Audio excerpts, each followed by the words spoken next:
Assalamualaikum warahmatullahi wabarakatuh.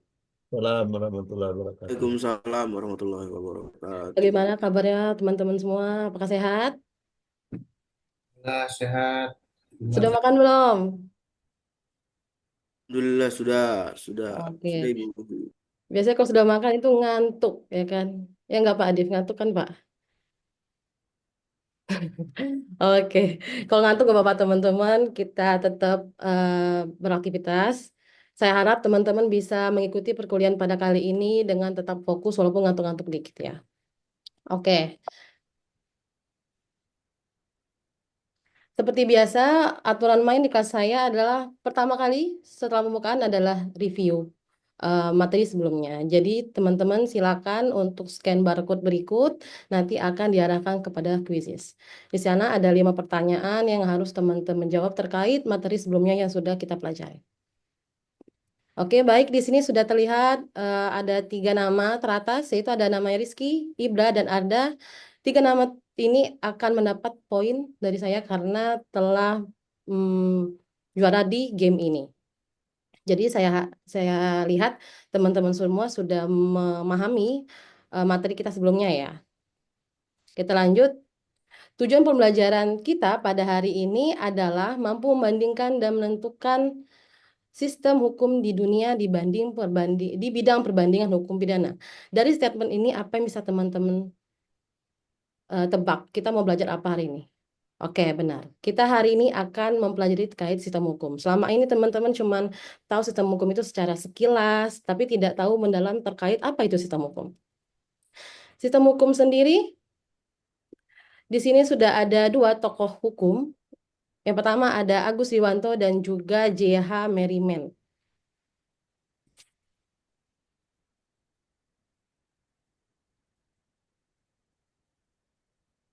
Izin sebentar. Oke. Jadi ada 2 tokoh hukum. Yang pertama ada Agus Riwanto dan juga J.H. Merriman. Menurut Agus Riwanto, sistem hukum adalah kesatuan dari seluruh peraturan, pranata, dan praktiknya dalam suatu negara tertentu. Dan juga dikemukakan oleh J.H. Merriman, sistem hukum adalah suatu perangkat operasional yang meliputi institusi, prosedur, dan aturan hukum. Di sini ada 3 ahli hukum dunia yang eh, menyumbangkan pemikirannya terkait sistem hukum. Yang pertama ada Ren David, yang kedua ada Zweigert dan Coates, dan juga Mark Engel. Yang pertama menurut Ren David ini mengemukakan pemikirannya terkait faktor-faktor yang mempengaruhi sistem hukum.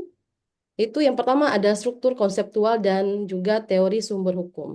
Dari 2 faktor ini, Ren David mengkualifikasikan ada 4 sistem hukum di dunia, yaitu yang pertama the Romano-Germanic family. Itu biasanya dianut oleh negara-negara civil law. Kemudian the common law family atau juga hukum barat, itu biasanya berlandaskan oleh penyelesaian hukum. Kemudian ada sistem hukum the family of socialist law. Ini berlandaskan ideologi yang dianut oleh negara Rusia dan juga konsepsi-konsepsi hukum dan tata sosial lainnya. Untuk yang keempat ini berlandaskan hukum agama dan juga hukum tradisional yang biasanya dianut oleh negara-negara Arab, Jepang, dan juga Cina. Kemudian kita beralih ke Zweigert dan Coates. Menurut Zweigert dan Coates, faktor yang mempengaruhi terjadinya sistem hukum itu adalah yang pertama asal dan perkembangan historis. Yang kedua ada cara pemikiran hukum yang spesifik. Kemudian ada lembaga-lembaga hukum yang berkarakteristik. Kemudian ada sumber hukum dan interpretasinya dan juga faktor ideologis. Zweigert dan Coates ini merupakan pengembangan teori dari Ren David, sehingga dapat disimpulkan Zweigert dan Coates ini setuju dengan apa yang dikemukakan oleh Ren David. Zweigert dan Coates mengkualifikasikan sistem hukum itu menjadi 8. Tetapi kalau untuk Zweigert dan Coates ini, mereka tidak menyatakan terkait sistem hukum, tetapi mereka menyebut dengan istilah lingkungan hukum. Jadi ada 8 lingkungan hukum. Yang pertama ada lingkungan hukum Romanistis, yang kedua ada lingkungan hukum Jerman, lingkungan hidup Skandinavia, lingkungan hidup common law, lingkungan hidup sosialistis, kemudian lingkungan hidup Timur Jauh, kemudian lingkungan hukum Islam Hindu, dan lingkungan hukum Hindu. Kemudian menurut McEnkle, mari kita lihat. Faktor-faktor yang mempengaruhinya ada asal-usul. Berarti sama dengan yang dikemukakan oleh Zweigert. Kemudian perkembangan sejarahnya. Nah, itu sama juga. Kemudian ada juga metode penerapannya. Di sini ada persamaan penentuan faktor-faktor mempengaruhi sistem hukum. Mark Engel mengkualifikasikannya menjadi 5 sistem hukum. Yang pertama ada Eropa kontinental dan Amerika Latin, negara-negara civil law. Kemudian juga ada sistem hukum Anglo-American. Ini biasanya disebut dengan Anglo-Saxon. Kemudian negara Timur Tengah atau Middle East System. Ini dianut oleh negara-negara Arab, Maroko, kemudian Sudan. Kemudian negara Timur Jauh ini negara-negara Cina, Jepang, dan negara-negara sosialis seperti Rusia. Dari sebanyak itu sistem hukum yang ada di dunia yang masih eksis, di sini tinggal 5 sistem hukum. Yang pertama ada sistem hukum civil law, sistem hukum common law, hukum agama, hukum adat, dan juga hukum negara Blok Timur.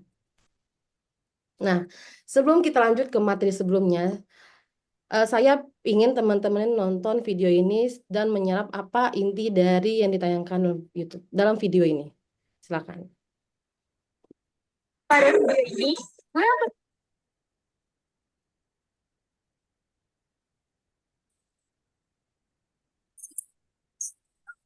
tiga karakteristik. Pertama, adanya kodifikasi. Kedua, hakim tidak terikat pada preseden sehingga undang-undang menjadi suatu hukum yang tetap. Dan yang terakhir, sistem peradilan yang bersifat inkuisitorial. Karakter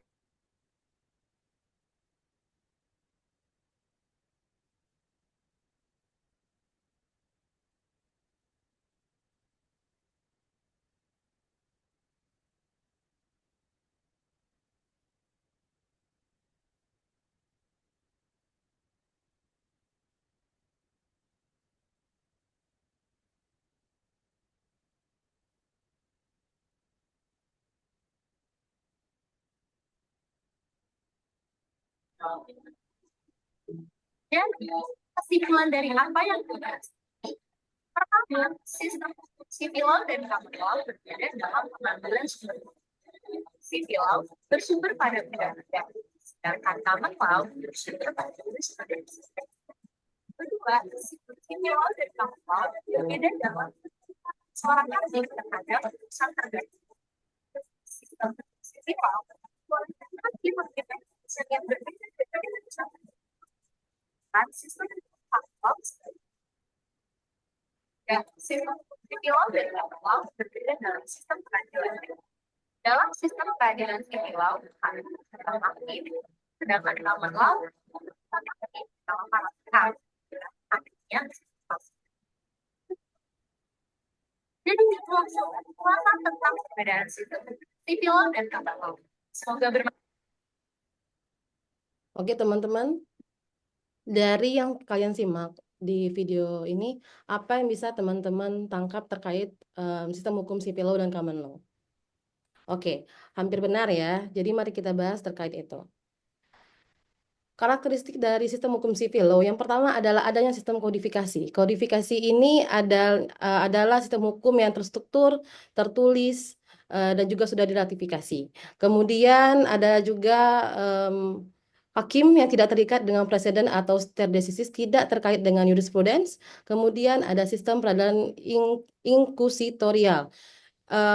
Maksudnya adalah hakim di sini bersifat aktif. Hakim menilai sendiri barang bukti dan juga mencari fakta hukum dan juga menilai bukti. Biasanya negara sipil law ini dianut oleh Belanda. Kemudian untuk karakteristik negara common law yang pertama adalah jurisprudensi merupakan sumber hukum utama dari negara itu. Jurisprudensi itu adalah putusan hakim terdahulu, yaitu yang dianut oleh sistem stare decisis tadi. Jadi, hakim pada negara common law itu dalam memutuskan putusannya harus berdasarkan putusan hakim sebelumnya. Misalnya pencurian, berarti sebelumnya itu sudah ada kasus tentang pencurian yang sudah diputus oleh hakim sebelumnya dan tinggal diikuti oleh hakim yang sedang menangannya saat ini. Kemudian adversary system. Adversary system ini berlandaskan advokat. kalau misalnya di Indonesia itu kita bebas untuk mengkuasakan kuasa kita dalam hal hukum, apakah kita bisa maju sendiri atau dikuasakan kepada lawyer. Tetapi kalau di negara common law dengan sistem adversary system ini, setiap individu yang berperkara itu harus mengkuasakan hak dan kewajibannya itu kepada lawyer, sehingga yang maju itu di persidangan antara lawyer dan lawyer, bukan antara lawyer dan individu ataupun individu dan individu. Negara-negara common law ini biasanya dianut oleh negara Inggris dan juga Amerika. Sampai sini ada yang mau ditanyakan? Oke, jika tidak ada, saya ingin bertanya. Nah, teman-teman tahu nggak sih sistem hukum Indonesia itu apa? Kalau kita pengen sama-sama tahu, mari kita analisis bareng. Di sini pasti teman-teman sudah tahu ini artis siapa dan kasus apa yang baru-baru ini menjerat dia. Oke, Harvey Muiz. Harvey Muiz belakangan ini baru saja melakukan tindak pidana korupsi dan juga sudah dihukum dengan pidana penjara sebanyak 20 tahun. Nah, untuk itu, biar kita sama-sama tahu sistem hukum Indonesia itu apa, teman-teman silakan bentuk kelompok dan analisis sistem hukum Indonesia menggunakan kasus korupsi yang dilakukan oleh Harvey Muiz. Setiap kelompok harus mempresentasikan hasil diskusinya ke depan yang diwakilkan oleh satu orang secara oral tanpa membawa buku, catatan ataupun handphone. Oke, sudah baik ya dari presentasi tadi. Silakan untuk yang mau bertanya. Oke, masih tidak ada. Nah, jadi di sini teman-teman kita sudah sampai ke penutupan kelas kita. Dari hasil diskusi tadi kita sudah mendapatkan mencapai tujuan pembelajaran kita. Yang pertama, teman-teman sudah tahu sistem hukum itu apa, sistem hukum di Indonesia itu apa aja, dan juga sistem hukum di Indonesia, sistem hukum di dunia itu apa saja. Kemudian kalian juga sudah tahu sistem hukum di Indonesia itu yang awalnya murni civil law bergeser seiring perkembangannya menjadi sistem hukum campuran. Dicampur dengan common law juga ada, hukum adat juga ada, dan juga ada hukum agama. Oke. Nah, di sini ada hadiah buat kalian. Silakan teman-teman scan. Di sini ada barcode yang bisa kalian dapatkan hadiahnya. Oke, kalau gitu kita akhiri kelas pada hari ini. Apabila ada salah saya mohon maaf. Semoga ilmu yang saya sampaikan pada kesempatan kali ini berkah untuk kita semua. Terima kasih. Assalamualaikum warahmatullahi wabarakatuh. Waalaikumsalam warahmatullahi wabarakatuh. Oke, baik. Terima kasih Ibu Mardatillah. Selanjutnya sesi diskusi dengan instruktur kita, Bapak Profesor Yohanes. Dipersilakan.